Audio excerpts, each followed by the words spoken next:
อัสสลามุอะลัยกุมมื้อนี้เราจะมาเว้าถึงเงื่อนไขในการรับอิสลาม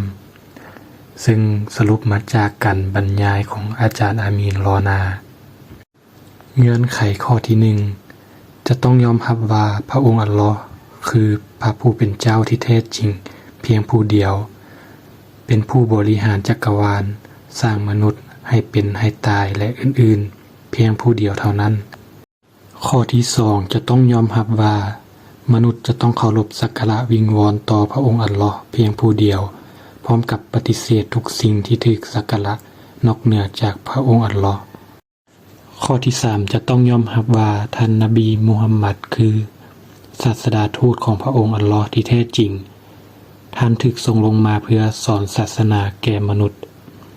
ข้อที่ 4 จะต้องยอมรับว่าคัมภีร์กุรอานคือคัมภีร์ที่มาจากพระองค์อัลลอฮ์ทุกตัวอักษรคือคำเว้าของอัลลอฮ์และบ่ถูกเปลี่ยนแปลงแก้ไข ข้อที่ 5 จะต้องยอมรับในหลักคำสอนของอิสลามทุกอย่าง